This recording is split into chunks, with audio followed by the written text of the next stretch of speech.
Ça, c'est la musique congolaise traditionnelle. Ah, c'est la musique des Kwese du Bandundu. Bandundu. Entre Cucuit et Bandundu, les Kwese sont par là. Très belle musique.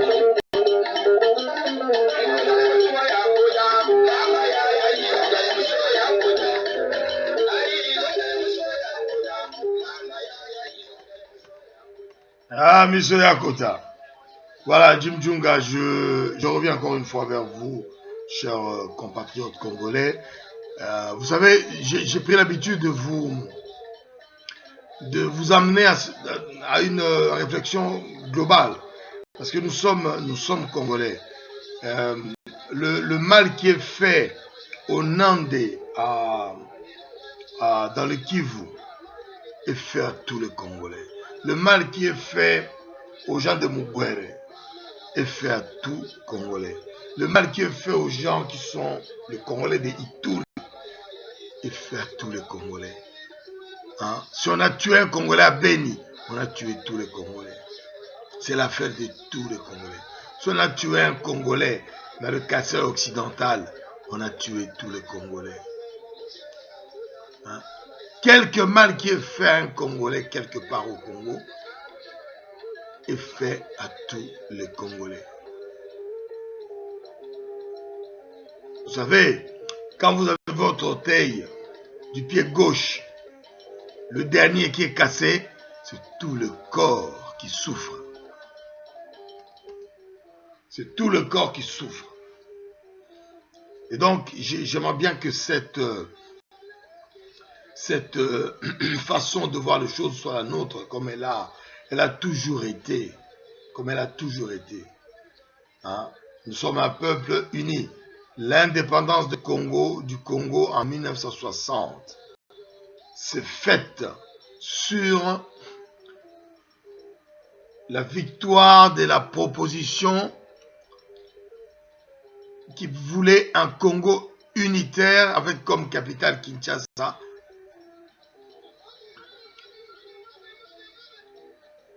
C'est ça qui a constitué le Congo jusqu'à aujourd'hui. Les gens qui voulaient proférer le fédéralisme pour leurs propres besoins ont tous perdu. Tous. Et tout ce qui s'est passé dans notre pays après nous a toujours démontré que la force du Congo résidait dans son unité. Nous sommes 380 ethnies environ, hein? Environ. Parce que dans nos ethnies, il y a des sous-ethnies. Est-ce qu'on les appelle ethnies? Ben, disons 380. Et on le connaît tous. Et on est comme un seul doigt. Ou on est comme les 5 doigts de la main. C'est-à-dire, on est une personne, congolais. On est un Congolais. Donc, j'aimerais bien que vous méditiez sur ça. Et après, se pose le problème qu'on dit de nationalité congolaise d'origine.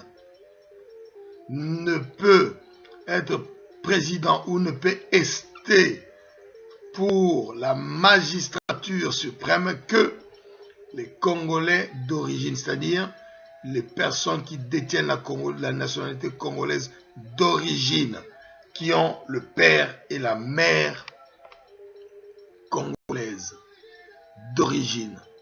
Le père et la mère congolais d'origine. Je vous ai parlé de Kamina Sampu qui a parlé de nos tribus.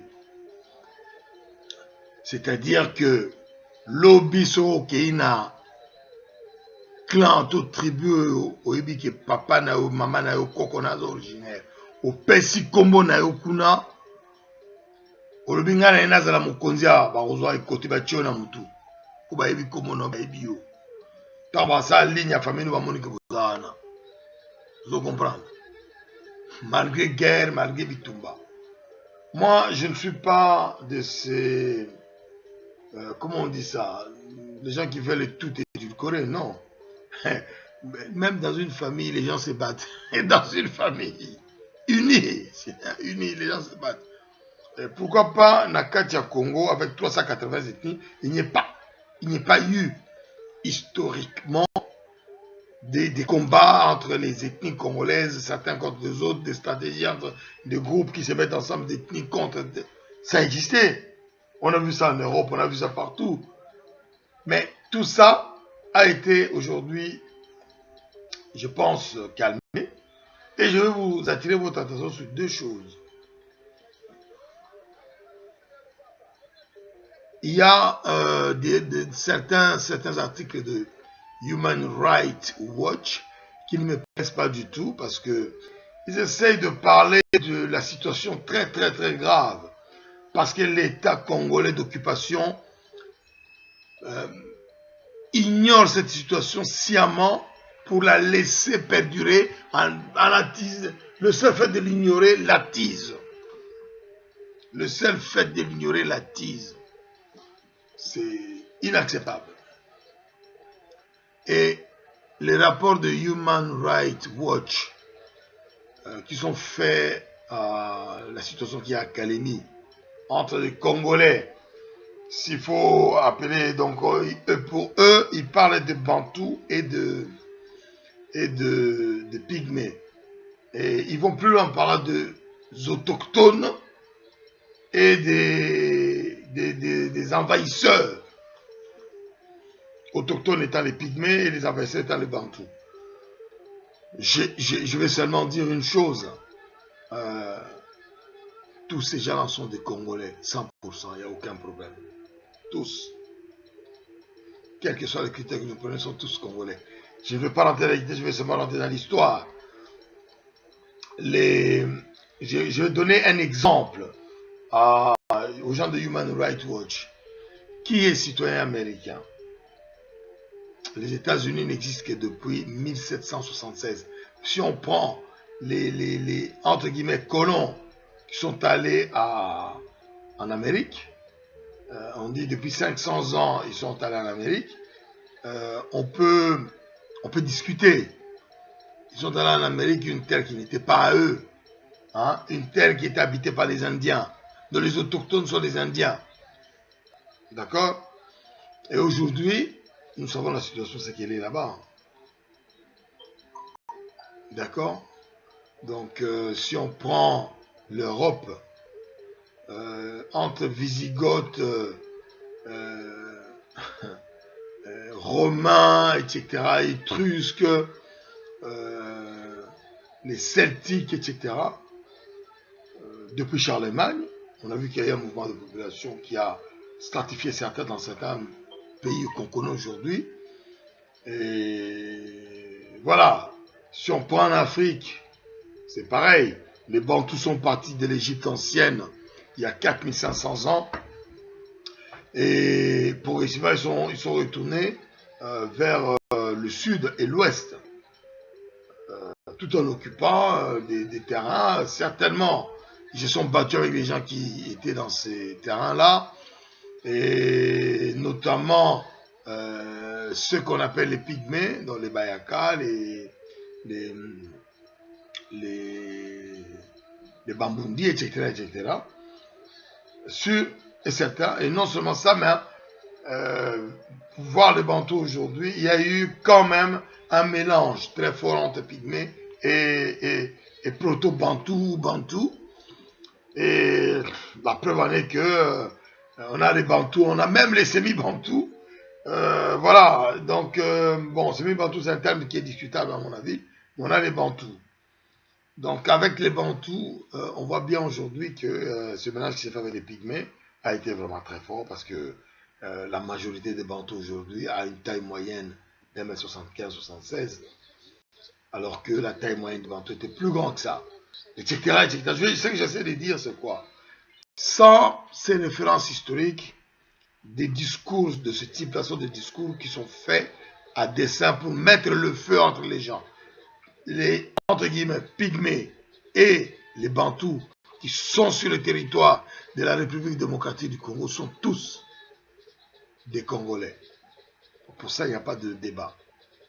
Hein. Seulement, le problème que nous voyons aujourd'hui est exacerbé par l'état d'occupation. L'état rwandais, l'état Tutsi d'occupation qui exacerbe ça pour mettre les désordres.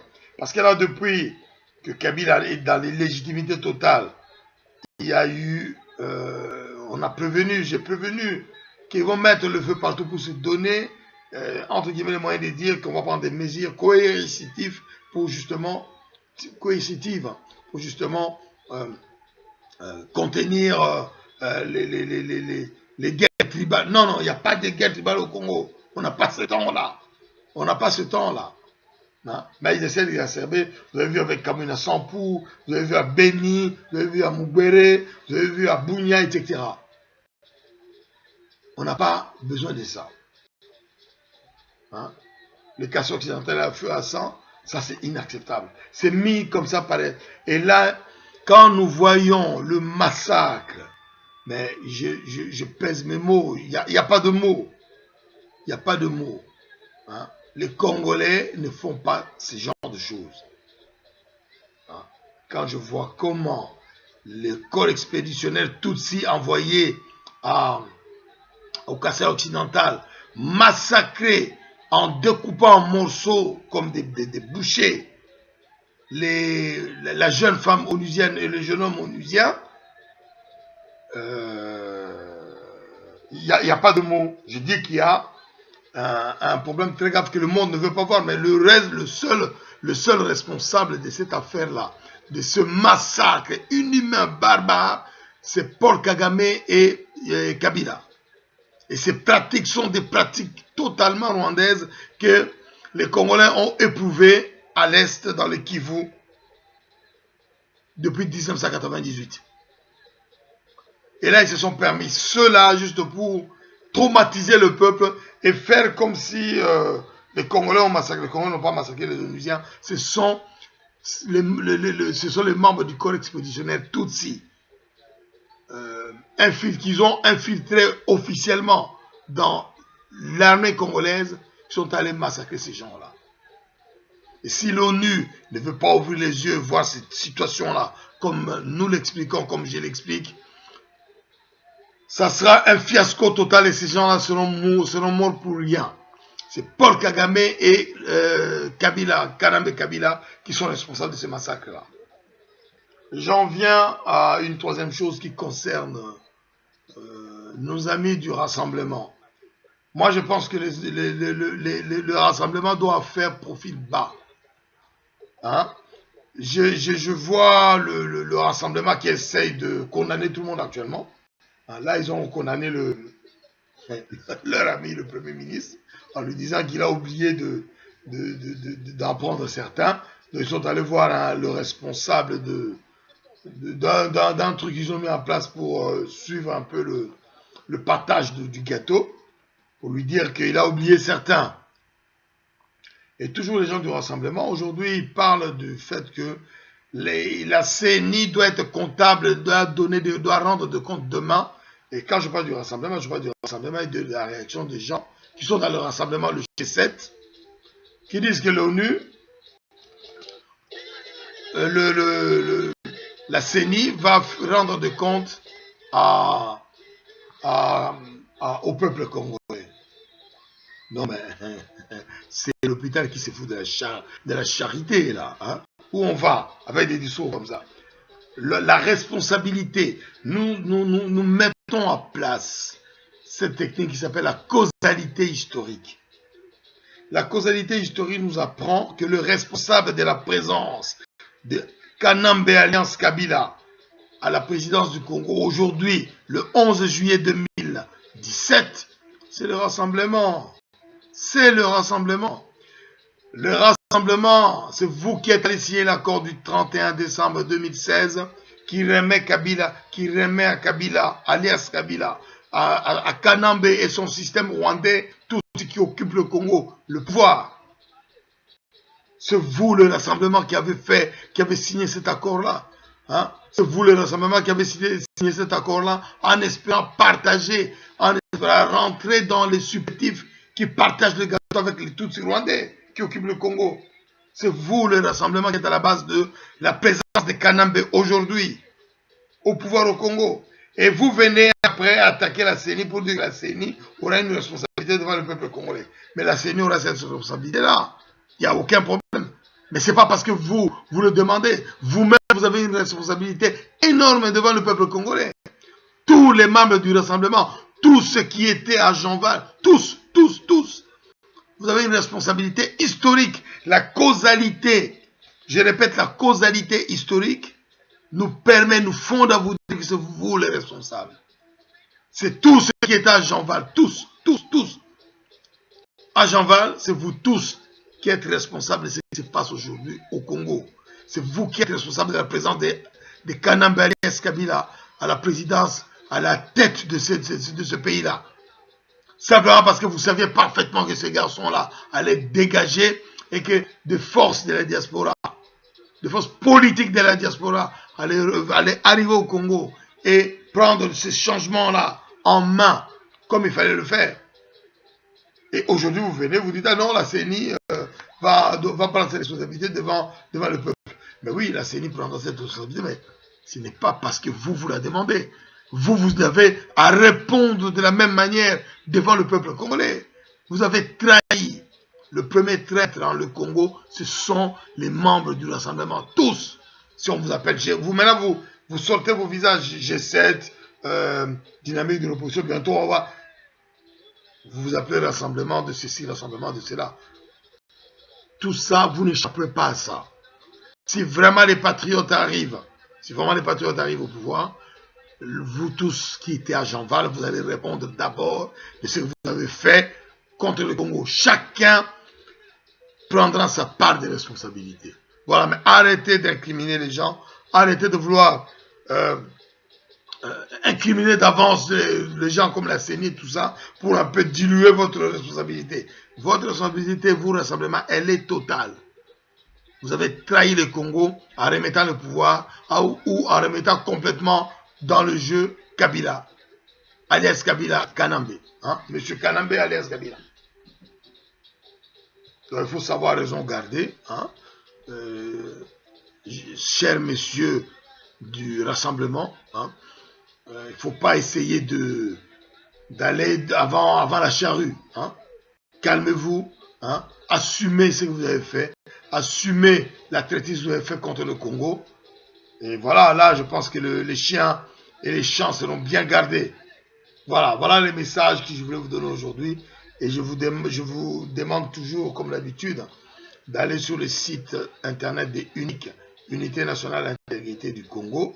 Nous sommes avec le docteur Georges Alula, qui a eu 60 ans hier. J'en profite pour lui dire encore bon anniversaire, cher Georges Alula, cher président Alula, bon anniversaire, et je vous souhaite le meilleur. Et donc, je dis, comme disait Michael Jordan, tout le monde est né égaux, hein, ou tout le monde est né égaux dans le monde, et les meilleurs sont nés au mois de juillet. Mané, Bova. Donc, j'adhère à ça. Voilà, chers Congolais, c'est toujours un plaisir. Donc, Jim Djunga Podiampolo Pene Djunga, vice-président de UNIC France.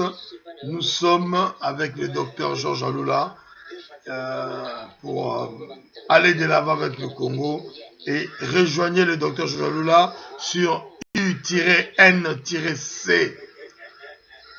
U-N-I-C.net N-E-T unique.net. Inscrivez-vous, laissez-nous vos desiderata pour qu'on aille de l'avant. Mais dites-nous vraiment vos desiderata. Il n'y a aucun souci, on ira de l'avant ensemble. UNIC est un parti politique qui est ouvert à tous les Congolais pour qu'on puisse apporter le changement avec le plus d'efficacité. Du docteur à l'ouvrier, du technicien à l'ingénieur, du maçon au conducteur de travaux, du chercheur scientifique au tonton, au jeune, au grand-père qui est dans les champs, etc. Tout le monde. C'est comme ça que le Congo sera debout. Hein? Tous les petits métiers qui arrangent la vie. C'est ça qui change la vie. Jim Junga, je vous remercie.